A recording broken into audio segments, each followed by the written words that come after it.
الحمد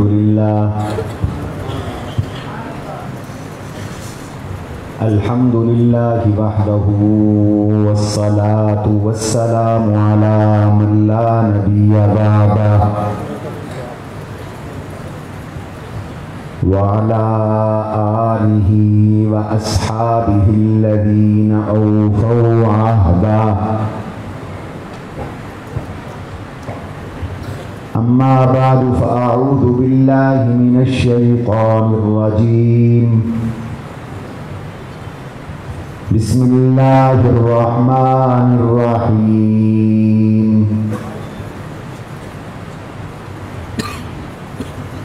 حتى إذا أتيا على أهل قرية استطعما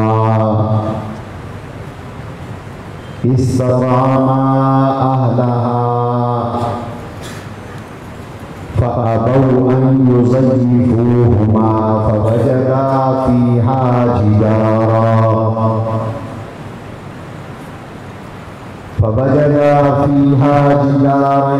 يريد أن ينقض فأقامه. قال لو شئت لاتخذت عليه أجرا. وقال رسول الله صلى الله عليه وسلم: من سلك طريقا يلتمس فيه علما سهل الله له طريقا إلى الجنة. وَإِنَّ لِلَّهِ مَلَائِكَةً لَتَضَعُ أَجْنِحَتَهَا لِطَالِبِ الْعِلْمِ. وَفَضْلُ الْعَالِمِ عَلَى الْعَابِدِ كَفَضْلِ الْقَمَرِ عَلَى سَائِرِ الْكَوَاكِبِ. وَأَنَّ الْعُلَمَاءَ وَرَثَةُ الْأَنْبِيَاءِ. إن الأنبياء لم يورثوا درهما ولا دينارا إنما ورثوا العلم. أو كما قال رسول الله صلى الله عليه وسلم: اللهم صل على سيدنا ومولانا محمد وعلى آل سيدنا ومولانا محمد بعدد من صلى وصام. وصل كذلك على جميع الأنبياء والمرسلين وعلى الملائكة المقربين وعلى عباد الله الصالحين.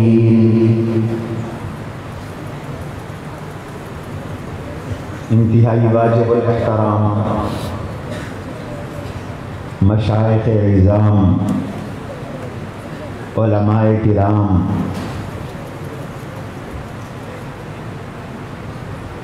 پاکستان کی ممتاز معیاری تعلیمی دینی درسگاہ جامعہ عمر بن خطاب کے شیوخ اور اساتذہ کرام، محترم بزرگوں، دوستوں، عزیزوں، بھائیوں، بالخصوص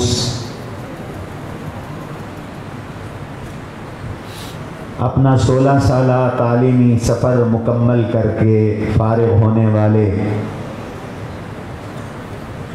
نہایت ہی محبوب اور پیارے فضلاء کرام، چھوٹے بڑے معصوم حفاظ کرام، محترمات خواتین، مائیں، بہنیں، بیٹیاں، جامعہ کی معلمات، طالبات، بالخصوص فاضلات و حافظات، بیٹیاں، بچیاں،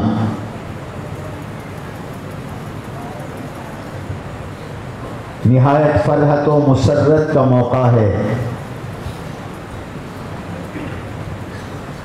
کہ آج ہمارے اس عظیم الشان تعلیمی تربیتی مرکز سے اللہ کے فضل و کرم سے 8 مفتیان کرام،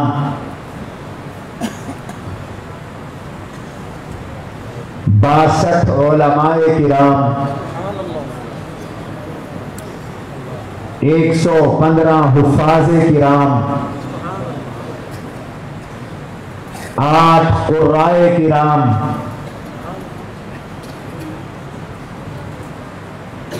12 عالمات، 27 حافظات،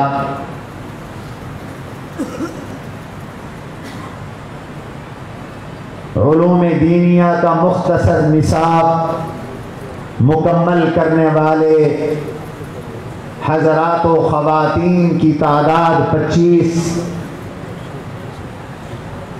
اتنی بڑی تعداد میں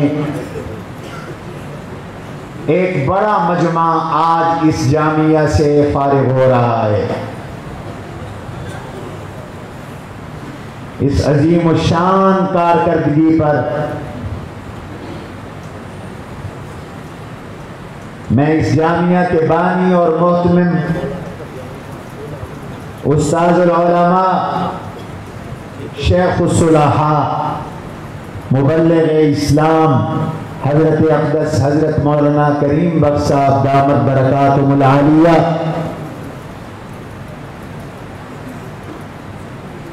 حضرت اقدس شیخ الحدیث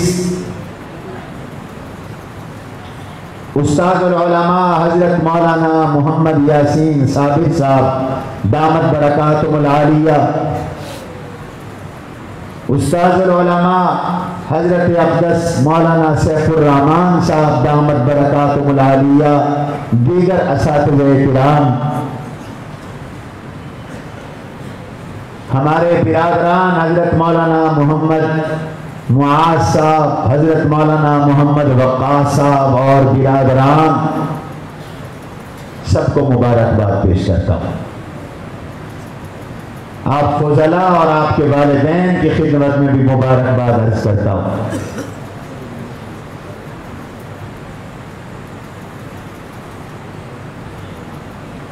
اس کارکردگی کو دیکھ کر مجھے حضرت مولانا مناظر احسن گیلانی نور اللہ مرقدہ کا ایک جملہ یاد آ رہا ہے، اور وہی جملہ آج کی گفتگو کا میں موضوع بنا رہا ہوں۔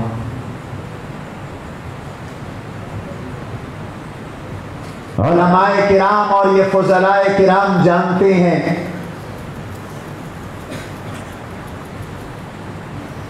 قرآن کریم کی سورہ کہف میں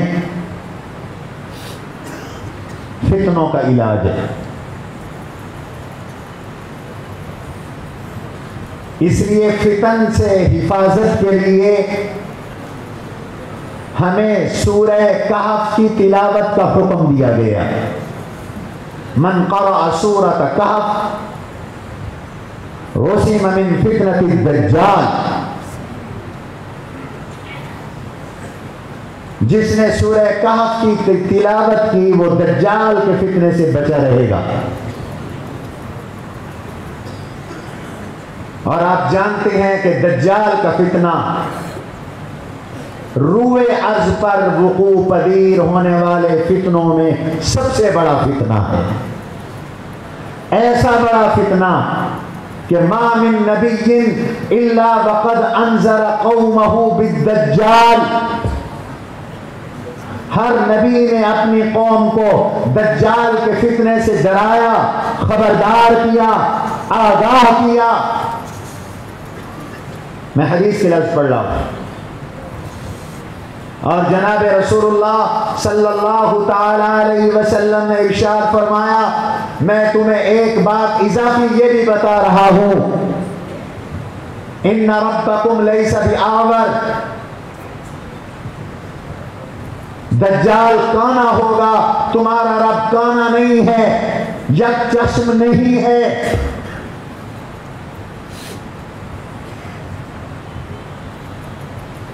کائنات کی اکثریت اس فتنے میں ایمان دے بیٹھے گی، اور اس دجال اکبر سے پہلے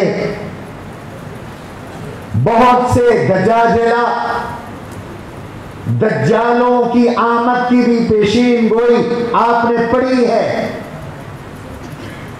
ثلاثون دجالون کذابون کلهم یزعم انه نبی ولا نبی بعدی. چھوٹے چھوٹے دجال آئیں گے. ثلاثون بھی شاید تحدید کے لیے نہیں ہے، کثرت کے لیے.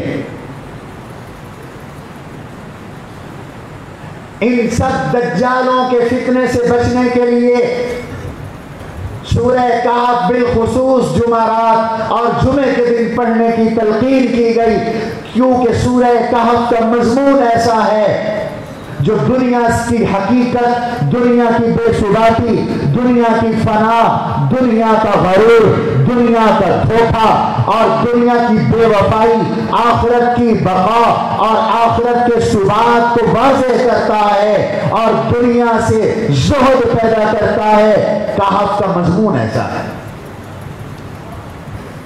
تفصیل میں نہیں جاتا کہ سورہ کہف میں کتنے قصے مذکور ہیں، کیا کیا مضامین مذکور ہیں. میں صرف اپنے مطلب کی بات کرنا چاہتا ہوں. ان میں سے ایک قصہ حضرت موسیٰ علیہ السلام اور حضرت خضر علیہ السلام کا بھی آپ نے پڑھا سنا ہے. بعض علماء نے اس کو یوں بھی تعبیر کیا کہ اگر کسی کو دولت کا فتنہ پیدا ہونے لگے، اقتدار کی وجہ سے وہ مفتون ہونے لگے، تو وہ حضرت ذوالقرنین کا قصہ پڑھے. اور کسی کو اگر علم کی وجہ سے دھوکہ لگنے لگے اور فتنے میں واقع ہونے لگے تو وہ حضرت موسیٰ علیہ السلام اور حضرت خضر علیہ السلام کا قصہ پڑھے. کسی کو مال کی وجہ سے کوئی فتنہ گمراہ کرنے لگے، مال کی وجہ سے، دولت کی وجہ سے، سرمایے کی وجہ سے، جاگیر کی وجہ سے، پیسے کی وجہ سے اگر کسی کا دماغ خراب ہو رہا ہے تو وہ باغ والوں کا قصہ پڑھے، وہ بھی کہف میں ہے. میں اشارہ کر رہا ہوں، آپ سمجھ رہے ہیں.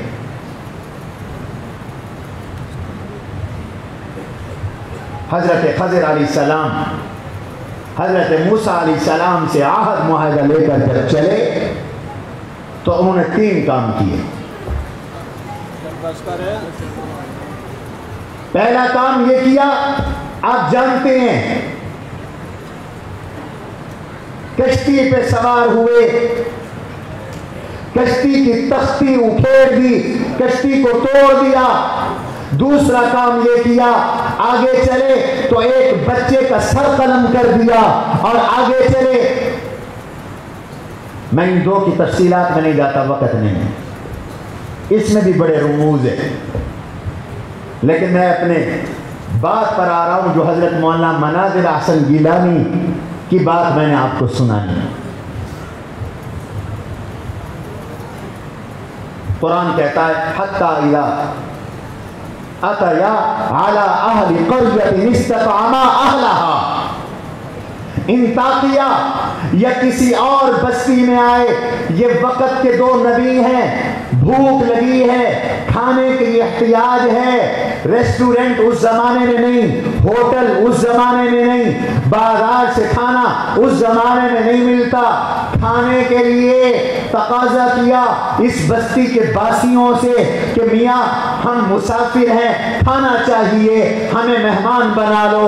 قرآن کہتا ہے فَأَبَوْا أَن يُضَيِّفُوهُمَا. یہ ایسے سخی تھے، انہوں نے ان 2 مقدس شخصیات کو مہمان بنانے سے انکار کر دیا.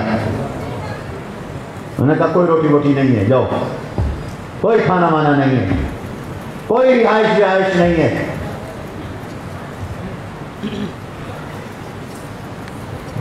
بات میں سے بات نکل رہی ہے اپنے فضلاء بھائیوں کے لیے، میں ساتھ ساتھ تھوڑی تھوڑی بات بھی عرض کرتا چلوں. ضروری نہیں ہے کہ ہر جگہ آپ کو پروٹوکول ملے. دین کا کام کرو گے تو پروٹوکول کی نیت سے نہ کرنا، نبیوں کو لوگ کھانا دینے سے بھی انکاری ہو جاتے ہیں۔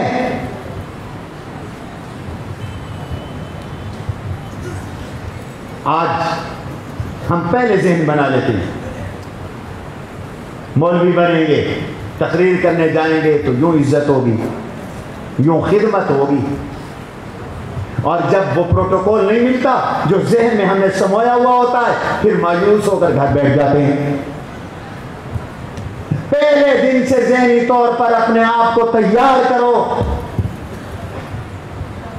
انبیاء کے طرز پر تعلیم و تعلم، انبیاء کے طرز پر دعوت و تبلیغ، انبیاء کے طرز پر خدمت دین، انبیاء کے طرز پر دین کا کام کریں گے، اور اگر وہی طرز ہے تو کامیابی ہے، وہ طرز نہیں ناکامی ہے۔ اور طرز انبیاء یہ ہے کہ وہ واہ سے پاک ہیں، وہ اجرت سے پاک ہیں، وہ خدمت کی امیدوں سے پاک ہیں۔ نبیوں کو کھانا نہیں مل رہا، کوئی بات نہیں، کام اپنا کرنا ہے، اللہ کے حکم پہ چلنا ہے، دعوت کا کام سر انجام دینا ہے، تعلیم و تعلم کا کام سر انجام دینا ہے۔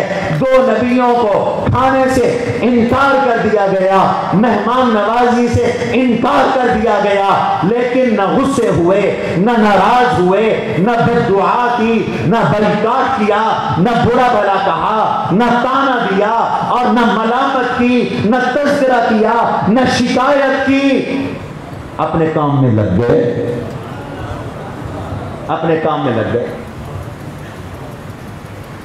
توجہ ہے؟ آپ اگر توجہ نہیں کریں گے تو میں بات سمجھا نہیں سکوں گا۔ اور بھائی ٹھہرو ٹھہرو ٹھہرو ٹھہرو، خیر ہے یار، آپس کے لوگ ہیں، کیا نعرے لگانے ہیں، توجہ کریں ذرا، بات سمجھیں۔ حضرت خضر علیہ السلام نے، حضرت موسیٰ علیہ السلام نے بات کو دل میں نہیں رکھا، گزر رہے تھے، دیکھا ایک دیوار جھکی ہوئی ہے، قریب ہے کہ ابھی گر جائے، شام کو گر جائے، صبح گر جائے۔ فَوَجَدَا فِيهَا جِدَارًا يُرِيدُ أَن يَنقَضَّ فَأَقَامَهُ۔ حضرت خضر علیہ السلام کو تو اللہ نے معجزات عطا کیے تھے، تکوینی نبی تھے، انہوں نے یوں اشارے سے یا ہاتھ سے اس گرتی ہوئی دیوار کو دھکا دے کر گرانے کی بجائے سیدھا کر دیا۔ مجھ جیسا کوئی ہوتا تو کہتا لگاؤ اس کو دھکا، انہوں نے ہمیں روٹی نہیں کھلائی، گراؤ اس کو۔ گرتی ہوئی دیواروں کو ایک دھکا اور ہو، نعرہ لگاتے ہو نا۔ حضرت خضر علیہ السلام نے یہ نہیں کیا، اس دیوار کو بالکل سیدھا کر دیا۔ حضرت موسیٰ علیہ نبینا وعلیہ الصلاۃ والسلام نے اس سے کہا لو شئت لاتخذت علیہ اجرا، اگر آپ نے یہ کام کرنا ہی تھا تو کوئی مزدوری لے لیتے، کوئی اجرت لے لیتے، کوئی فیس لے لیتے، کوئی پیسے لے لیتے، بدلے میں کھانا لے لیتے، بدلے میں رہائش لے لیتے، بدلے میں مہمان نوازی لے لیتے۔ حضرت موسیٰ کا یہ کہنا تھا، حضرت خضر نے فرما دیا ھذا فراق بینی و بینک، ھذا فراق بینی و بینک۔ آپ نے اجرت کی بات کر دی، فیس کی بات کر دی، آپ نہیں نبھایا۔ تیسری مرتبہ آپ کی جانب سے شرط ٹوٹی ہے، لہذا ھذا فراق بینی و بینک۔ میں طلباء سے کہا کرتا ہوں زیادہ سے زیادہ معافی 2 مرتبہ ہوتی ہے، تیسری مرتبہ تو خارجہ، ھذا فراق بینی و بینک، خارجہ ہو گیا نا، خارجہ۔ اب سمجھنے کی بات ہے، مولانا مناظر احسن گیلانی نور اللہ مرقدہ ارشاد فرماتے ہیں حضرت خضر علیہ السلام نے بغیر کسی لالچ کے، بغیر کسی اجرت کے، بغیر کسی فیس کے یہ کام کر دیا۔ یہ دین کا کام تھا، اور وہ کام کیا تھا، وجہ کیا تھی کہ دیوار کو ٹھیک کیا؟ آپ قرآن میں پڑھا کرتے ہیں اما الجدار فکان لغلامین یتیمین فی المدینہ وکان تحتہ کنز لہما وکان ابوہما صالحا۔ بابا یہ دیوار گر جاتی تو یتیم کا خزانہ ضائع ہو جاتا، اور یتیم بچے بھی وہ ہیں جن کا ابا بھی نیک تھا، جن کی اماں بھی نیک تھی، جن کا باپ بھی بزرگ تھا، جن کی ماں بھی بزرگ تھی، جن کا والد بھی صالح تھا، جن کی والدہ بھی صالح تھی، پورا گھرانہ عجیب تھا، عظیم تھا، دیندار تھا، ولایت والا تھا، تقوی والا تھا، قرب الہی کا درجہ رکھنے والا تھا۔ بندہ نیک بنے، عالم بنے، پھر باعمل بنے، بچی عالمہ بنے، پھر باعمل بنے، وہ تو وہ ہے۔ اللہ نسلوں کی بھی یوں حفاظت کرتے ہیں، نسلوں کی بھی یوں حفاظت کرتے ہیں۔ کہتے ہیں 7 نسلوں تک نیکیوں کا اثر رہتا ہے اور بدکاریوں کا بھی اثر رہتا ہے۔ 7 نسلوں تک اثر رہتا ہے۔ لوگوں دین پڑھاؤ، بچوں کو دین پڑھاؤ، اگلی 7 نسلیں محفوظ کر دو، اور اگر دین سے بغاوت ہو گئی، ارتداد آ گیا، اللہ کے حکموں پر تم نے بد کلامی شروع کر دی، اعتراض بازی شروع کر دی، جناب رسول اللہ صلی اللہ علیہ وسلم کی حق تلفی کر دی، خود بھی تباہ ہوئے، نسلیں بھی تباہ ہوئے۔ اس لیے حجت الاسلام مولانا محمد قاسم نانوتوی رحمت اللہ تعالی علیہ فرماتے ہیں جو علماء کا اکرام کرتا ہے اللہ اس کی نسل سے عالم دین پیدا کرتا ہے، اور جو علماء کی بے اکرامی کرتا ہے اللہ اسے بھی علم سے محروم کر دیتا ہے۔ بعض اوقات آدمی ایمان سے محروم ہو جاتا ہے۔ علماء کا کڑوا گوشت ہے، علماء کی غیبت نہ کرنا، حسن زن رکھا کرو۔ اگر کوئی بات سامنے آ بھی گئی، انسان سمجھا کرو، بشر سمجھا کرو، یہ سمجھا کرو کہ ان کی برائیاں گناہ کم ہے، نیکیاں زیادہ ہیں، مجھ جیسے اس نالائق کے گناہ ہی گناہ ہیں، ان کا تو ایک آدھ گناہ ہو گیا ہوگا، غلطی ہو گئی ہوگی، ان کے کمالات کو دیکھو، علم کو دیکھ لو، ان کے راتوں کے مطالعے کو دیکھ لو، ان کی تبلیغ کو، ان کی تعلیم کو، ان کی تدریس کو، ان کی اصلاح خلق کو، ان کی وجہ سے کتنے لوگوں نے توبہ کی، نمازی بنے، کتنے لوگوں کو دین نصیب ہوا۔ اس کے ساتھ کمپیئر کر کے بات کو دبا دیا کرو، اللہ تمہاری نسلوں سے عالم تیار کرے گے انشاءاللہ۔ بد کلامی نہیں، بد زبانی نہیں، کسی بھی بڑے کو اپنے بڑوں میں سے کسی بھی بڑے کے بارے میں، کسی بھی عالم، کسی بھی بزرگ کے بارے میں آج ہم بڑے جری ہو گئے، ہم تبصرے کرتے ہیں، غلط بات ہے، بات دور نکل رہی ہے، میں موضوع پہ واپس آتا ہوں۔ اما الجدار فکان لغلامین یتیمین فی المدینہ وکان تحتہ کنز لہما، نیچے خزانہ تھا، اس خزانے کی حفاظت خضر علیہ السلام نے مفت میں کی، مفت میں، بغیر کسی لالچ، بغیر کسی اجرت کے اس خزانے کی حفاظت کی۔ اور یہ خزانہ کیا تھا؟ متعدد اقوال ہے، آج میں قبری دیکھ رہا تھا، خزانہ کیا تھا؟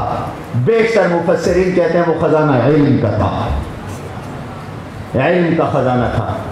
اور کچھ نے کہا ایک کاغذ کا پرزہ تھا، اس کی صرف 2.5 سطریں تھیں، بعض نے یہ لکھا کہ سونے کی تختی تھی، کاغذ ہو یا سونے کی تختی، بات اس پر علم کی تھی، اور وہ یہ تھی بسم اللہ الرحمن الرحیم دوسرا یہ لکھا تھا تعجب ہے اس شخص پر جو موت پہ یقین رکھتا ہے پھر ہنستا ہے، تعجب ہے اس شخص پر جو ایمان رکھتا ہے پھر متزلزل ہوتا ہے، تعجب ہے اس شخص پر جو قیامت پر ایمان رکھتا ہے اور قیامت پر ایمان رکھ کر غافل ہے، تعجب ہے اس شخص پر جو اللہ کو رزاق سمجھتا ہے پھر رزق کے لیے مارا مارا پھرتا ہے، تھکتا ہے، اور آخر میں تھا لا الہ الا اللہ محمد رسول اللہ۔ یہ تھا خزانہ۔ اس علم کے خزانے کی حفاظت حضرت خضر علیہ السلام نے مفت میں کی ہے۔ اے فضلائے کرام، میری واجب الاحترام بیٹیاں فاضلات، یاد رکھو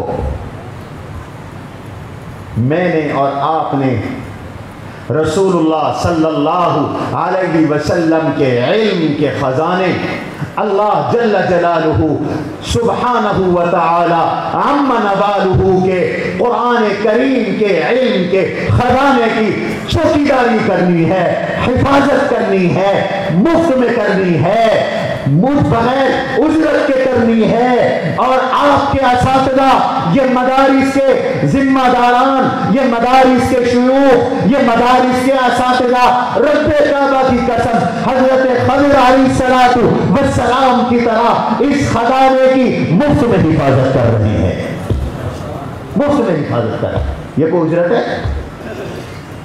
ان کی تنخواہیں آ کے پوچھو کتنی ہیں؟ ایک چوکیدار کے برابر بھی تنخواہ نہیں ہوتی۔ یہ تنخواہ نہیں، اس کو تنخواہ کہنا گناہ ہے، یہ تو وظیفہ ہے، نہ بھی ملے تو بھی پڑھا رہے ہیں۔ میں کتنے مدرسوں کو جانتا ہوں، ان مدرسوں میں سال سے زائد ہو گیا، ایک پائی استادوں کو نہیں ملا، لیکن ایک استاد چھوڑ کے اس لیے نہیں گیا کہ پیسے نہیں مل رہے، حالانکہ دنیا دار الاسباب ہے اور دنیا میں ضرورتیں بھی اللہ نے رکھ دی ہیں۔ کیوں؟ اس وجہ سے کہ یہ وہ خدائی خدمت گار ہیں کہ حضرت خضر علیہ السلام کی طرح قرآن کے خزانے کی، رسول اللہ کے فرمان کے خزانے کی، علم فقہ کے خزانے کی، علوم نبوت، علم صرف، علم نحو، علم معانی، علم بیان، علم بدیع، علم لغت، علم اشتقاق، اصول دین، اصول فقہ، اصول حدیث، اور ان تمام علوم کی مفت میں حفاظت کر رہے ہیں حضرت خضر علیہ السلام کی طرح۔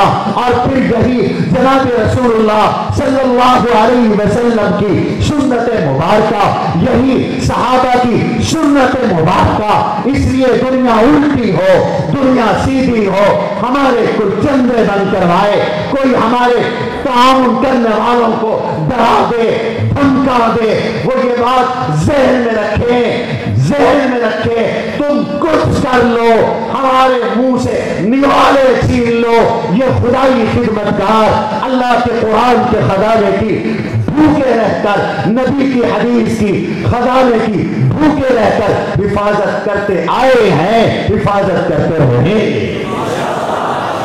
کرو گے حفاظت کے نہیں کرو گے؟ یہ سلسلہ اللہ نے چلایا ہے اور یہ چلے گا۔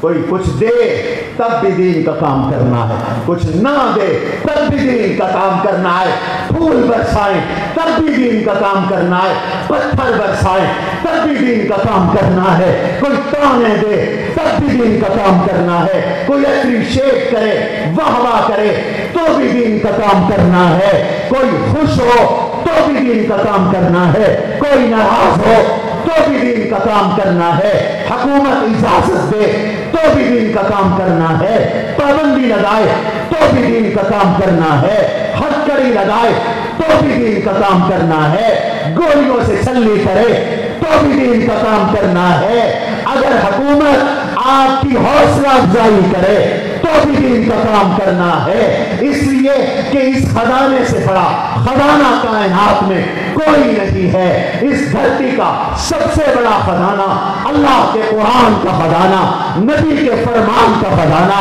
نبی کی ختم نبوت کا خزانہ، رسول اللہ کی سیرت کا خزانہ، علم فقہ کا خزانہ، جہاں سنجے سے لے کر موت تک سب احکام کو ان فقہائے کرام کی قبروں کو اللہ نور سے بھر دے، ایک ایک مسئلہ لکھ کر اب عرب، عجم، شرق، غرب، شمال، جنوب، مرد، عورت، بچہ، جوان، بوڑھا، بیمار، تندرست، تاجر، صنعت کار، کاشتکار، مزدور اور دنیا کے ہر طبقے کے لوگوں کے لیے پورا دین مرتب کر کے، مدبر کر کے، لکھ کر امت کو پیش کر دیا ہے۔ یہ وہ کام کر گئے، اب کام رہ گیا حفاظت کا۔ ہم ان کی روحوں سے وعدہ کرتے ہیں، تم نے یہ کام کیا، زندگیاں لگا دی۔ امام بخاری نے 17 سال زندگی سخت کی، بخاری لکھی ہوئی ہے۔ ہم آپ سے وعدہ کرتے ہیں ان کی حفاظت کا کام یہ آج ضرور کریں گے اور انشاءاللہ۔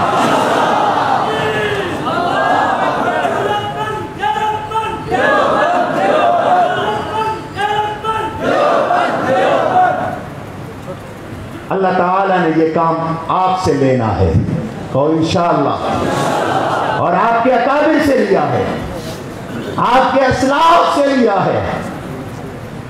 سنگینوں کے سائے میں، تلواروں کی چھاؤں میں، CID اور ایجنسیوں کی بھرماروں میں، خوف اور خطر کے عالم میں انہوں نے قال اللہ وقال رسول پڑھایا ہے، ہم تک پہنچایا ہے۔ آج آپ نے حدیث پڑھی، شاہ ولی اللہ تک آپ کی سند چلی گئی، شاہ ولی اللہ سے مصنفین صحاح تک سند چلی گئی، مصنفین صحاح سے جناب رسول اللہ صلی اللہ علیہ وسلم تک آپ کی سند چلی گئی، کوئی انقطاع نہیں ہے۔ او فضلاء کرام، آگے بھی انقطاع نہ آنے دینا، یہ سند کا اتصال رہے۔ اس خوبصورت سنہری زنجیر کی کڑی بننی ہے۔ حضرت اقدس حضرت مولانا کریم بخش صاحب، حضرت مولانا سیف الرحمان صاحب، حضرت شیخ الحدیث صاحب ایک کڑی ہے، ان سے آگے کڑی بن جاؤ، ان کے ساتھ جڑ جاؤ، اپنے اکابر سے وابستہ ہو جاؤ، اپنے اساتذہ سے وابستہ ہو جاؤ۔ انجن کالا ہو، پہلے زمانے میں کالے ہوتے تھے، آج کل خوبصورت ہے، وہ کھینچتا ہے۔ خوبصورت ڈبہ، نیو ڈبہ، نیو وین اور نئی بوگی، وہ بھی انجن کے ساتھ چلتی ہے۔ کھٹ کھٹ کرنے والی بوگی وہ بھی رکتی نہیں ہے۔ جب ٹرین کراچی پہنچتی ہے تو جب چائنا سے نئی آئی ہوئی ایئر کنڈیشن نئی بوگی پہنچتی ہے تو کھٹ کھٹ کرنے والا چھکڑا بھی پہنچ جاتا ہے۔ ہم کھٹ کھٹ کرنے والے چھکڑے صحیح، لیکن اس انجن کے ساتھ جڑ جاؤ، وابستہ ہو جاؤ اس انجن کے ساتھ۔ آج صورتحال یہ ہے، پوری دنیا کا رخ مدارس کی طرف ہے، اور آپ کی حکومتوں پر دباؤ ہے، اور حکومتوں کا آپ پر دباؤ ہے۔ کسی طرح یہ حیات قضائی ختم کرو، مدرسے ختم کرو، قرآن و سنت کی تعلیم بند کرو۔ وہ سمجھ چکے ہیں اسلام تب تک زندہ ہے جب تک یہ مدارس علماء تیار کر رہے ہیں۔ انہوں نے اپنی ثقافت امپورٹ کی، بے پردگی پھیلائی۔ واہ میرا اللہ تیرا نظام، لکل فرعون موسیٰ۔ مشرف دور سے ایک ایجنڈا آیا، فحاشی پھیلا دو، عریانی پھیلا دو، میڈیا کو خرید لیا گیا، NGOs کو لگا دیا گیا۔ میرے اللہ نے بنات کے مدرسے کھڑے کر دی۔ واہ واہ واہ، جامعہ عمر ابن خطاب جیسے بچیوں کے مدرسے کھڑے ہو گئے، اور بچی بے پردہ آئی، جب دور حدیث کر کے گئی تو اس نے کہہ دیا، بابا میں نبی کا دین پڑھ کے آئی ہوں، آج کے بعد میں شرعی پردہ کروں گی۔ اب باپ ماں، میں نے کتنے باپ دیکھے، میں بھی بنا کے ایک ادارے کا خادم ہوں، داڑھی منڈے تھے، بیٹی کو مدرسے میں داخل کرایا تو داڑھیاں رکھ لی۔ میں نے بے شمار ایسے لڑکے دیکھے جن کی عالمہ بچیوں سے شادیاں ہوئی، انہوں نے داڑھیاں رکھ لی، نمازی بن گئے، دیندار بن گئے، انہوں نے بے حیائی کو فروغ دیا۔ ان مدارس کی وجہ سے اللہ نے حیا کو عام کر دیا۔ آج نتیجہ یہ ہے، توجہ رہے، ان فضلاء کی تعداد اس سال 11,000 ہے اور فاضلات کی تعداد 22,000 ہے۔ 22,000 بچیاں اس سال دین کی عالمہ اور فاضلہ بنی ہیں۔ یہ 22,000 بچیاں نہیں، یہ 22,000 خاندان ہیں۔ ایک بچی کی تربیت ایک خاندان کی تربیت۔ میری بیٹیوں، تم 12 بچیاں عالمہ بن کے جا رہی ہو اور 13 بچیاں دراسات دینیہ کر کے جا رہی ہو اور جو حفظ کر کے جا رہی ہو۔ ہماری تمہارے ساتھ امیدیں وابستہ ہیں۔ تمہاری تم بچیوں کی وجہ سے کئی 100 خاندان دین پہ آئیں گے۔ انہوں نے بے پردگی، بے حجابی، بے لباسی، عریانی پھیلا دی۔ میری بچیاں سیدہ فاطمہ الزہرا کی طرح اتنا حجاب کریں گی کہ ان کی انگلیوں کا ناخن بھی کوئی نامحرم نہیں دیکھے گا انشاءاللہ العزیز۔ اللہ تبارک و تعالی ان اداروں کو دن دگنی رات چگنی ترقی نصیب فرمائے اور ہمارے اس مرکز کو ہر طرح کی نظر بد فتنے سے محفوظ فرمائے۔ سبحان ربک رب العزت عما یصفون وسلام علی المرسلین والحمد للہ رب العالمین۔